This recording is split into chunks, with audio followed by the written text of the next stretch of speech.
ನಮಸ್ತೆ, ನಾನು ನಿಮ್ಮ Veda. I hope you are all safe and healthy at home. ನಮ್ಮ ದಿನನಿತ್ಯದ ಜೀವನದಲ್ಲಿ ಆಹಾರ, ಗಾಳಿ, ನಿದ್ದೆ ಎಷ್ಟು ಮುಖ್ಯನೋ ಅದೇ ರೀತಿ ನೀರು ಕೂಡ ತುಂಬಾ ಮುಖ್ಯ ಅನ್ನೋದು ನಿಮಗೆಲ್ಲರೂ ತಿಳಿದಿರುವಂಥ ವಿಷಯನೇ. ನಮ್ಮ ದೇಹದ ಸರಿಸುಮಾರು 75% ಭಾಗ ನೀರಿನಿಂದಲೇ ಕೂಡಲ್ಪಟ್ಟಿದೆ. Channel Vedant yoga and nutritional diet. ಒಬ್ಬ ಮನುಷ್ಯನಿಗೆ ಒಂದು ದಿನದಲ್ಲಿ ಸರಿಸುಮಾರು ಅಂದ್ರೂ 10 ರಿಂದ 12 ಗ್ಲಾಸ್ ವಾಟರು ತುಂಬಾ ಮುಖ್ಯ ಆಗಿರುತ್ತೆ. ಯಾವಾಗ ನಮ್ಮ ದೇಹದಲ್ಲಿ ನೀರಿನ ಅಂಶ ಕಮ್ಮಿ ಆಗ್ತಾ ಬರುತ್ತೆ, ನಿಮಗೆಲ್ಲ ತಿಳಿದಿರೋ ಹಾಗೇನೆ ಏನೇನೆಲ್ಲ ಪ್ರಾಬ್ಲಮ್ಸ್ ಆಗುತ್ತೆ. ಸುಸ್ತಾಗ್ತಾ ಇರುತ್ತೆ, ಡೈಜೆಷನ್ ಸರಿಯಾಗಿ ಆಗ್ತಾ ಇರೋದಿಲ್ಲ, ಯಾವ ಕೆಲಸ ಮಾಡೋದಕ್ಕೂ ಮೂಡಿರೋದಿಲ್ಲ. ಇದು ಬಿಟ್ಟು ನಮಗೆ ಗೊತ್ತಿಲ್ಲದಲ್ಲೇ ಇರೋ ಹಾಗೆ ನಮ್ಮ ದೇಹದಲ್ಲಿ ಸುಮಾರು ತೊಂದರೆಗಳನ್ನ ನಾವು ಅನುಭವಿಸ್ತಾ ಇರ್ತೀವಿ. ಇವತ್ತಿನ ವಿಡಿಯೋದಲ್ಲಿ ನಾವು ನಮಗೆ ಗೊತ್ತಿಲ್ಲದಿರೋ ಹಾಗೆ ನಮ್ಮ ದೇಹ ಯಾವ್ಯಾವ ಪ್ರಾಬ್ಲಮ್ಸ್ನ ಫೇಸ್ ಮಾಡ್ತಾ ಇರುತ್ತೆ ನೀರಿನ ಅಂಶ ಕಮ್ಮಿ ಆದರೆ ಅಂತ ಅಂದ್ಬಿಟ್ಟು ನೋಡ್ಕೊಂಬಿಟ್ಟು ಬರೋಣ ಬನ್ನಿ. Bad breath, low energy level, headache, pee is dark, joints are stiff, dry mouth, stomach problems, muscle cramps, always hungry, trouble sleeping. Let's see some more details about these points. Bad breath. It may be because of that onion or garlic based dish you had for a lunch. Take 1 or 2 glasses of water to increase the saliva in your mouth for freshen the breath. ನೀವು ತಿನ್ನುವಂಥ ಆಹಾರದಿಂದ ನಿಮ್ಮ ಬಾಯಿನಲ್ಲಿ ಕೆಟ್ಟ ವಾಸನೆ ಬರ್ತಾ ಇರುತ್ತೆ.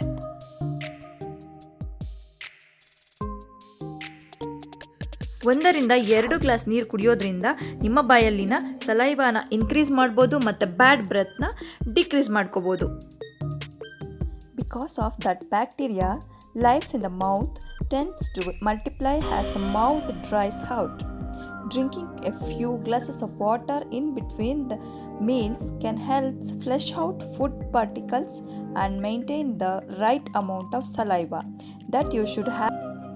ನೀವು ಊಟ ಮಾಡುವ ಸಂದರ್ಭದಲ್ಲಿ ನಿಮ್ಮ ಬಾಯಲ್ಲಿರುವಂತಹ ಬ್ಯಾಕ್ಟೀರಿಯಾಗಳು ಮಲ್ಟಿಪ್ಲೈ ಆಗ್ತಾ ಇರುತ್ತೆ.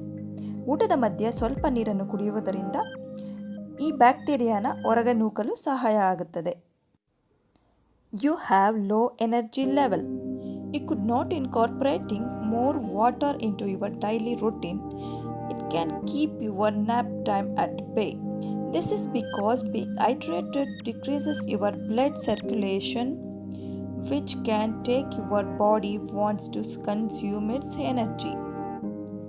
When your muscles don't receive enough oxygenated blood, it can cause them to cramp. ದೇಹದ ಆಯಾಸ.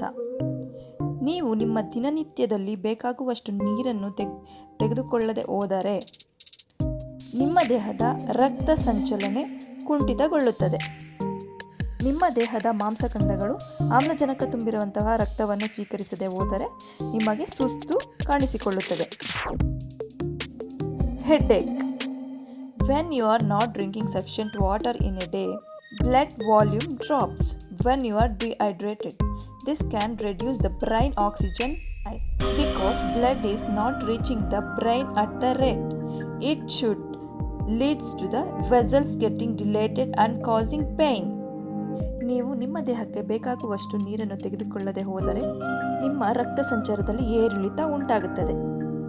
ಈ ಕಾರಣದಿಂದಾಗಿ ನಿಮ್ಮ ಮೆದುಳಿನ ಆಮ್ಲಜನಕ ಪೂರೈಕೆಯಲ್ಲಿ ಕುಂಠಿತವಾಗುತ್ತದೆ. ಈ ಕಾರಣದಿಂದಾಗಿ ತಲೆನೋವು ಕಾಣಿಸಿಕೊಳ್ಳುತ್ತದೆ. Your pee is dark. Healthy hydrated pee should be light yellow or clear, a sign that it's properly diluted. If your pee is dark yellow or orange, it's likely because your body is not getting enough water. ನಿಮ್ಮ ಮೂತ್ರದ ಬಣ್ಣವು ಬಿಳಿಯದ್ದಾಗಿರಬೇಕು ಅಥವಾ ಕಿತ್ತಳೆ ಬಣ್ಣದ್ದಾಗಿದ್ದರೆ ನೀವು ನಿಮ್ಮ ದೇಹಕ್ಕೆ ಬೇಕಾಗುವಷ್ಟು ನೀರನ್ನು ಕುಡಿಯುತ್ತಿಲ್ಲ ಎಂದು ಅರ್ಥ. Your joints are stiff. Did you know that nearly 80% of your joints, cartilage and tissues is made up of water? Having a healthy cartilage and synovial fluid, which is the fluid within the joints, important to help maintain the normal range of movement without causing any pain or disruption Joint problem can be one of the signs of lack of water. You have dry mouth. Having a dry mouth is sometimes indicates the low quality of water in the body. Clinically, it's called xerostomia. Chugging down a soft drink that is with the sugar will not help solve the problem. You may get temporary relief. ಬಾಯಿಯ ಒಣಗುವಿಕೆ ದೇಹದ ನೀರಿನ ಅಭಾವದಿಂದ ಆಗಿರುತ್ತದೆ. ಈ ಒಂದು ಗುಣಲಕ್ಷಣವನ್ನು ಜೆರೋಸ್ಟೋಮಿಯಾ ಎಂದು ಕರೆಯಲಾಗುತ್ತದೆ. Stomach problems. People who do not drink enough water can have two types of stomach issues. First one is digestion. Sufficient quantity of water in the body is required for healthy acid production within the stomach. It helps break down the food into more digestible forms. Constipation. The bulk of the stool that we pass every day contains not just digested food material but also water. If the water content is sufficient, it is very easy to pass. However, lack of it can lead to hard stool that are difficult to pass. ಹೊಟ್ಟೆಯ ಸಮಸ್ಯೆಗಳು. ನೀರಿನ ಅಭಾವದಿಂದಾಗಿ ಹೊಟ್ಟೆಯಲ್ಲಿ ಎರಡು ರೀತಿಯ ಸಮಸ್ಯೆಗಳು ಕಾಣಿಸುತ್ತದೆ.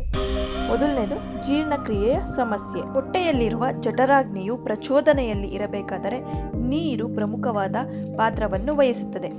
ನೀರಿನ ಅಭಾವ ಉಂಟಾದಾಗ ಜೀರ್ಣಕ್ರಿಯೆಯ ಸಮಸ್ಯೆ ಉಲ್ಬಣವಾಗುತ್ತದೆ. ಎರಡನೇದು ಮಲಬದ್ಧತೆಯ ಸಮಸ್ಯೆ.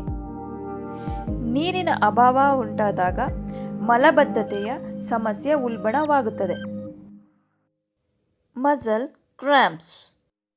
When we sweat, particularly during vigorous exercises, it can lead to a drop in sodium level. There's only so muscle fluid go around once you start to lose water. If the muscles are not surrounded by enough water and sodium, they become extremely sensitive, causing involuntary muscle contraction and spasms.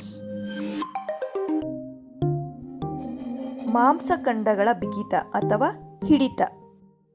ದೈಹಿಕ ಚಟುವಟಿಕೆಗಳ ಸಮಯದಲ್ಲಿ ನಮ್ಮ ದೇಹದಿಂದ ಹೊರಬರುವಂತಹ ಬೆವರಿನಿಂದಾಗಿ ನಮ್ಮ ದೇಹದ sodium ಪ್ರಮಾಣ ಕಡಿಮೆಯಾಗುತ್ತಾ ಬರುತ್ತದೆ. ಈ ಸಮಯದಲ್ಲಿ ಮಾಂಸಖಂಡಗಳಲ್ಲಿನ ನೀರಿನ ಮತ್ತು ಸೋಡಿಯಂ ಪ್ರಮಾಣವು ಕಡಿಮೆಯಾಗುತ್ತಾ ಬಂದಲ್ಲಿ ಮಾಂಸಖಂಡದ ಬಿಗಿತ ಅಥವಾ ಹಿಡಿತ ಉಂಟಾಗುತ್ತದೆ.